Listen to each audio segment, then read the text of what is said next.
La barbe bleue. Il était une fois un homme qui avait de belles maisons à la ville et à la campagne, de la vaisselle d'or et d'argent, des meubles en broderie et des carrosses tout dorés. Mais, par malheur, cet homme avait la barbe bleue. Cela le rendait si laid et si terrible qu'il n'était ni femme ni fille qui ne s'enfuit de devant lui. Une de ses voisines, dame de qualité, avait 2 filles parfaitement belles.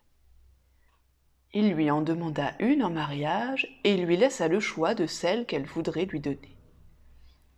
Elle n'en voulait point toutes deux, et se le renvoyaient l'une à l'autre, ne pouvant se résoudre à prendre un homme qui eût la barbe bleue. Ce qui les dégoûtait encore, c'était qu'il avait déjà épousé plusieurs femmes et qu'on ne savait ce que ces femmes étaient devenues.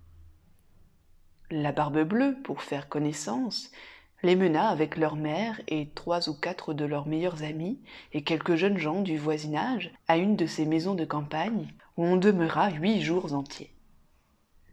Ce n'était que promenades, que parties de chasse et de pêche, que danses et festins, que collations. On ne dormait point et on passait toute la nuit à se faire des malices les uns aux autres. Enfin, tout alla si bien que la cadette commença à trouver que le maître du logis n'avait plus la barbe si bleue et que c'était un fort honnête homme. Dès qu'on fut de retour à la ville, le mariage se conclut.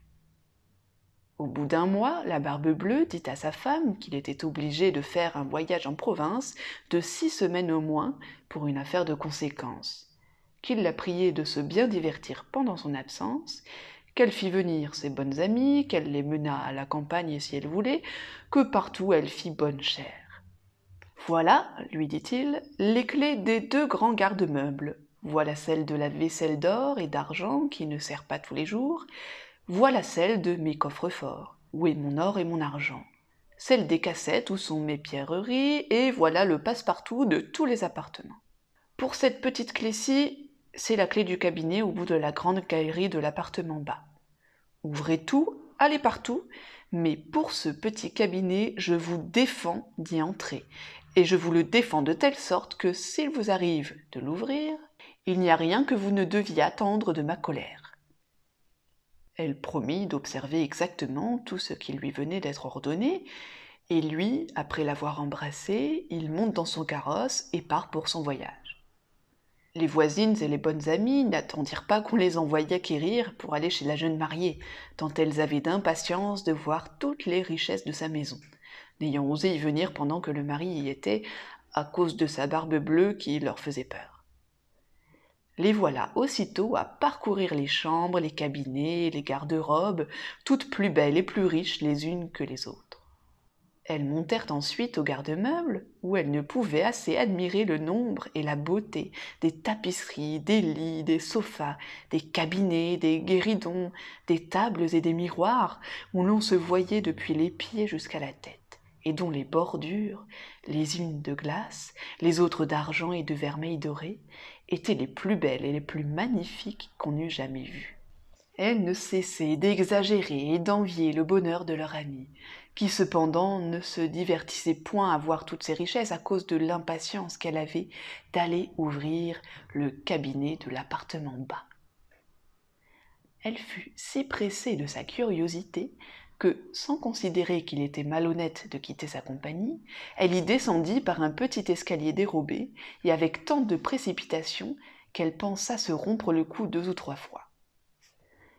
Étant arrivée à la porte du cabinet, elle s'y arrêta quelque temps, songeant à la défense que son mari lui avait faite, et considérant qu'il pourrait lui arriver malheur d'avoir été désobéissante.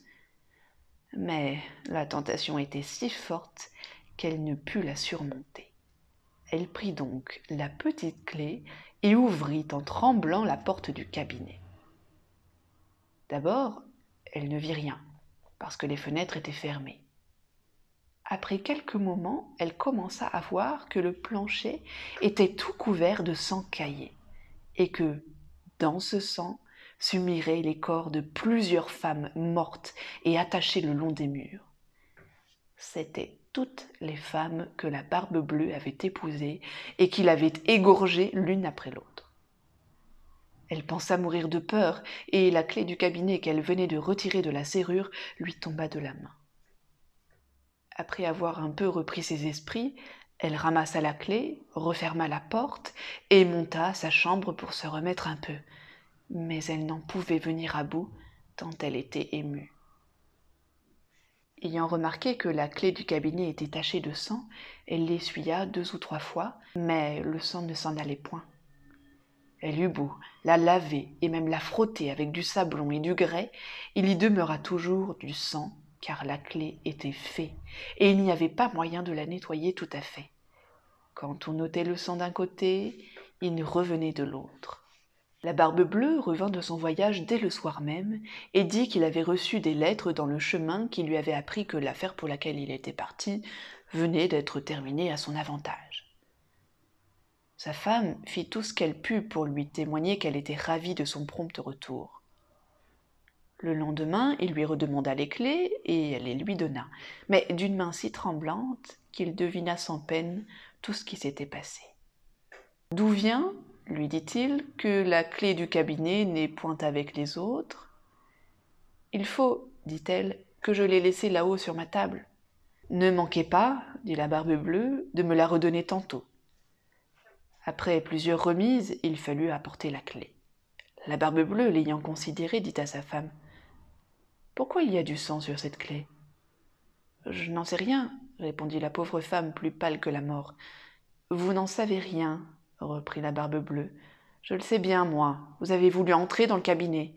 Eh bien, madame, vous y entrerez et irez prendre votre place auprès des dames que vous y avez vues. » Elle se jeta aux pieds de son mari en pleurant et en lui demandant pardon avec toutes les marques d'un vrai repentir de n'avoir pas été obéissante.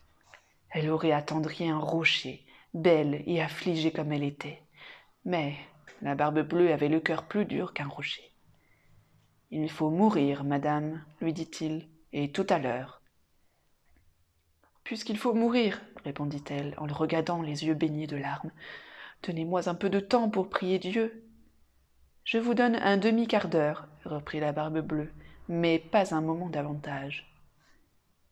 Lorsqu'elle fut seule, elle appela sa sœur et lui dit : « Ma sœur Anne, car elle s'appelait ainsi, monte, je te prie, sur le haut de la tour pour voir si mes frères ne viennent point. Ils m'ont promis qu'ils me viendraient voir aujourd'hui, et si tu les vois, faire leur signe de se hâter. » La sœur Anne monta sur le haut de la tour, et la pauvre affligée lui criait de temps en temps : « Anne, ma sœur, Anne, ne vois-tu rien venir ?»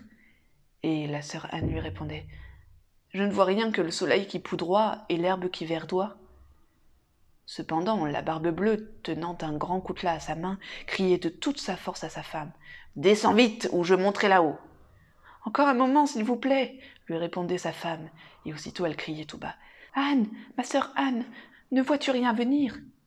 Et la sœur Anne répondait : « Je ne vois rien que le soleil qui poudroie et l'herbe qui verdoie. »« Descends donc vite, » criait la Barbe-Bleue, « ou je monterai là-haut. »« Je m'en vais, » répondait sa femme, et puis elle criait : « Anne, ma sœur Anne, ne vois-tu rien venir ?»« Je vois, » répondit la sœur Anne, « une grosse poussière qui vient de ce côté-là. »« Sont-ce mes frères ? » ?»« Hélas non, ma sœur, c'est un troupeau de moutons. »« Ne veux-tu pas descendre ?» criait la Barbe-Bleue. « Encore un moment, » répondait sa femme, et puis elle criait : « Anne, ma sœur, ne vois-tu rien venir ? » ?»« Je vois, » répondit-elle, « 2 cavaliers qui viennent de ce côté-ci, mais ils sont bien loin encore. »« Dieu soit loué !» s'écria-t-elle un moment après. « Ce sont mes frères. Je leur fais signe tant que je puis de se hâter. » La Barbe-Bleue se mit à crier si fort que toute la maison en trembla. La pauvre femme descendit et alla se jeter à ses pieds tout éplorée et tout échevelée. « Cela ne sert de rien, » dit la Barbe-Bleue, « il faut mourir. » Puis, la prenant d'une main par les cheveux et de l'autre levant le coutelas en l'air, il allait lui abattre la tête. La pauvre femme, se tournant vers lui et le regardant avec les yeux mourants, le pria de lui donner un petit moment pour se recueillir. « Non, non, dit-il, recommande-toi bien à Dieu. » Et levant son bras... Dans ce moment, on heurta si fort à la porte que la Barbe-Bleue s'arrêta tout court. On ouvrit, et aussitôt on vit entrer 2 cavaliers qui, mettant l'épée à la main, coururent droit à la Barbe-Bleue. Il ne reconnut que c'étaient les frères de sa femme, l'un dragon et l'autre mousquetaire, de sorte qu'il s'enfuit aussitôt pour se sauver, mais les deux frères le poursuivirent de si près qu'ils l'attrapèrent avant qu'il pût gagner le perron. Ils lui passèrent leur épée au travers du corps et le laissèrent mort.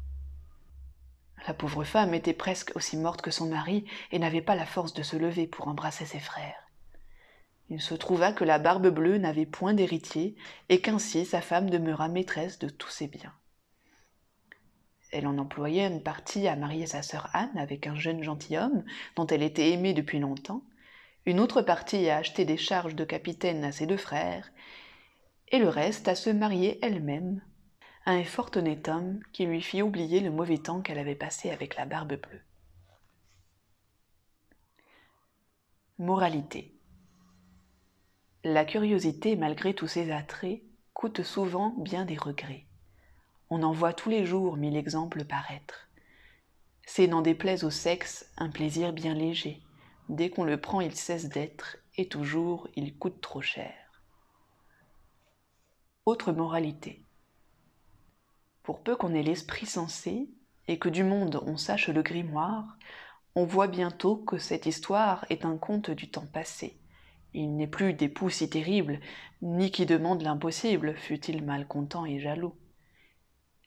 Près de sa femme, on le voit filer doux, et de quelque couleur que sa barbe puisse être, on a peine à juger qui des deux est le maître.